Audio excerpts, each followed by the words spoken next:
এরকম কচু শাকের রেসিপি থাকলে অন্য কোনো পদ লাগবে না, শুধুমাত্র আঙ্গুল চেটে পুটে এটা দিয়ে ভাত খাবে। এতটা মজা, এতটা হেলদি কচু শাকের রেসিপি কিভাবে রান্না করতেছি দেখতে চাইলে সম্পূর্ণ ভিডিও দেখতে থাকো।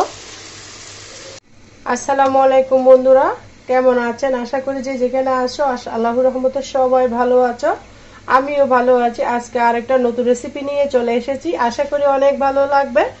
এখানে আমি নিয়ে নিয়েছি কচুর শাক বা কচুর ডাঁটা যেটাই বলো, সেটাকে সুন্দর করে নিয়ে নিয়েছি। উপরে যে ছাল থাকে, তোমাদের সাথে এটা শেয়ার করতেছি, একটু করে রেখেছি, সেটা আমি শেয়ার করতেছি। এভাবে ছালগুলো তুললে কিন্তু কচু শাক কাটা হয়ে যাবে বা কচুর ডাঁটা কাটা হয়ে যাবে।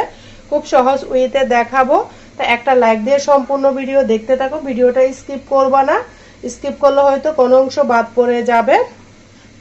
তাই সম্পূর্ণ ভিডিও দেখা। আর কাটাটা শেয়ার করলাম না, এভাবে করে নিলে উপরের যে সবুজ অংশটাকে সেটা ফেলে দিলে কিন্তু কচু কাটা হয়ে যাবে খুব সহজভাবে, যে কেউ পারবে।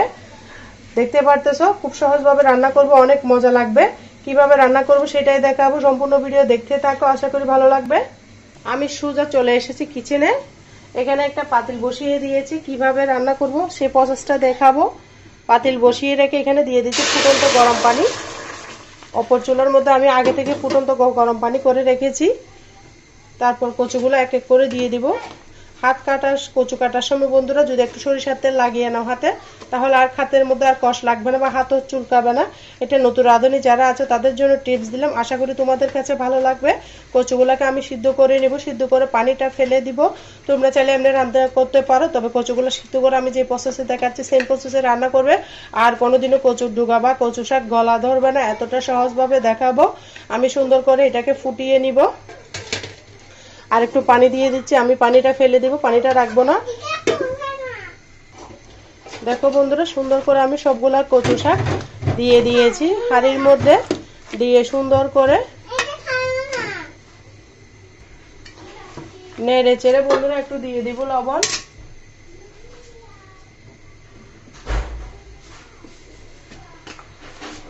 স্বাদ মতো দিয়ে দিচ্ছি কিছু লবণ। লবণটা দিলে গলা যে কচুর মধ্যে একটা গলা চুলকানোর ভাব থাকে সেটা কমে যাবে। অবশ্যই গরম পানির মধ্যে দিবা, ঠান্ডা পানির মধ্যে দিবা না।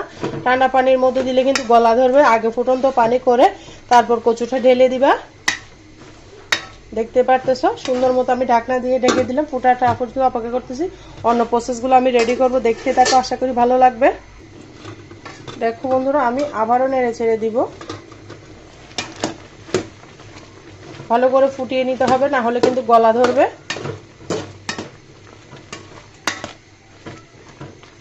ঢাকনা দিব না, এ পর্যায়ে আমি ঢাকনাটা উঠিয়ে রাখলাম। ফুটে আসলে ঢাকনাটা দিলে কচু কিন্তু গলা ধরবে, ঢাকনা ছাড়াই কচুটাকে ফুটিয়ে নিতে হবে। কচুটা চুলার মধ্যে ফুটতে থাকে, এদিকে আমি কিছু রসুন কেটে নিব।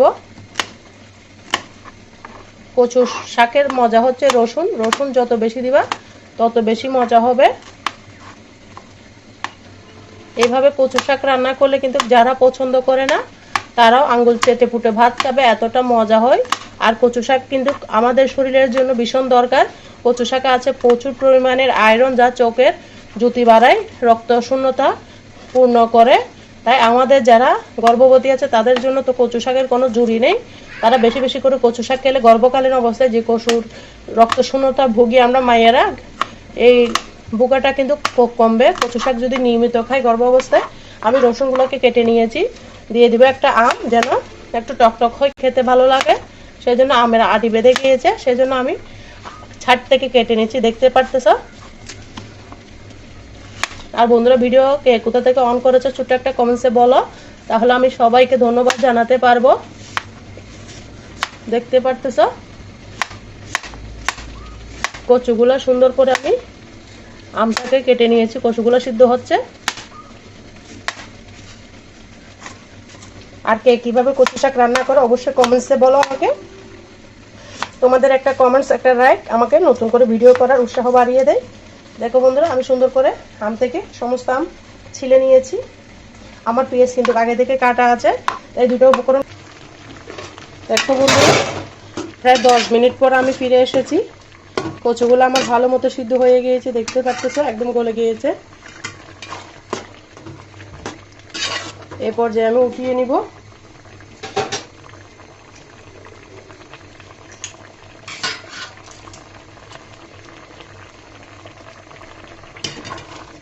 একটা ছাঁকনির সাহায্যে এভাবে ভালো মতো পানিগুলোকে ছেঁকে নিব।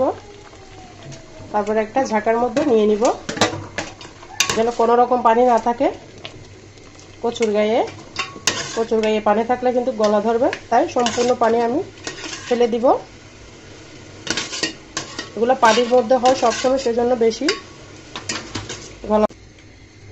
দেখো বন্ধুরা, পাতিলটা আমি বসিয়ে দিয়েছি, আবারও পরিষ্কার করে দিয়ে দিচ্ছি পরিমাণ মতো তেল।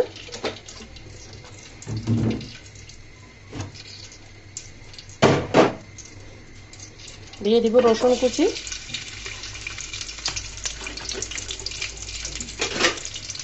রসুনগুলোকে ভালো মতো লাল করে নিব।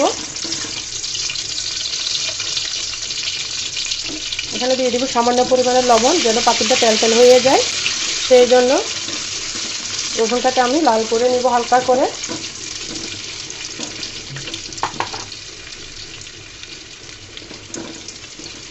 রসুনটা যখন লাল হয়ে যাবে দিয়ে দিব বেশ কিছু পেঁয়াজ। পেঁয়াজগুলো আমার আগে থেকে কাটা ছিল।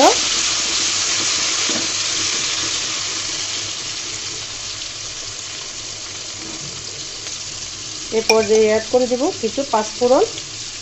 পাঁচফোড়নটা দিলে কচুর স্বাদটা বেড়ে যাবে দ্বিগুণ।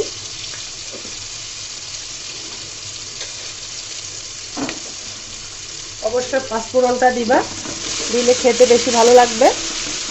সুন্দর একটা ফ্লেভার বের হয়েছে পাঁচফোড়নটা দেওয়ার কারণে। দিব আমি এখানে কয়েকটা শুকনা মরিচটা অবশ্যই দিবা।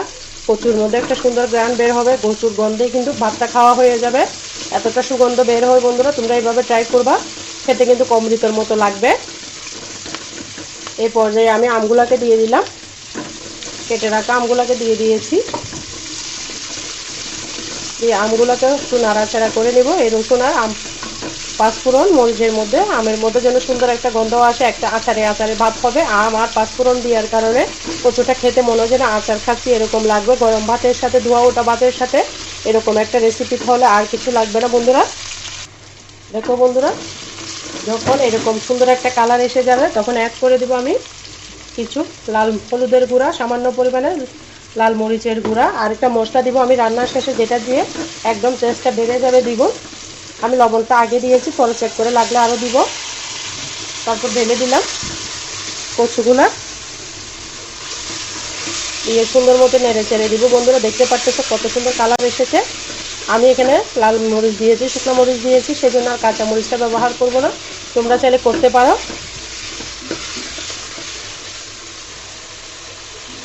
নামানোর আগে আমি দুইটা মশলা অ্যাড করব, যেটা দিয়ে কচুর স্বাদ হবে দ্বিগুণ। তাই বন্ধুরা, শেষ পর্যন্ত দেখতে থাকো। মশলার সাথে ভালো করে নেড়েচেড়ে আমি মিশিয়ে নিব। তেলটা একটু বাড়িয়ে দিবে, কচু শাকের মতো তেলটা বাড়িয়ে দিলে খেতে বেশি ভালো লাগে। আমটা দেওয়ার কারণে একটু টকটক হবে, খেতে আচারে ভাব লাগবে।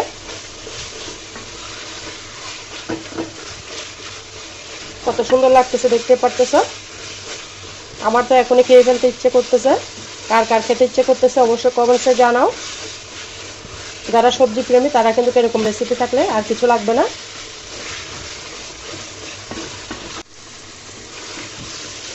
দেখো বন্ধুরা, কতটা তেল ছেড়েছে। এই পর্যায়ে অ্যাড করব আমি যে ম্যাজিক মশলা বলেছি, সেটা না দিলে তোমাদের কচু শাক কিন্তু কখনো স্বাদ হবে না। সেই জন্য আমি এখানে দিয়ে দিয়েছি টালা জিরার গুঁড়া। টালা জিরার গুঁড়াটা অবশ্যই দিতে হবে, না হলে কিন্তু কচু শাক খেতে ভালো লাগবে না। টালা জিরাটার কারণে কিন্তু কচু শাকের মজাটা দ্বিগুণ বেড়ে যাবে।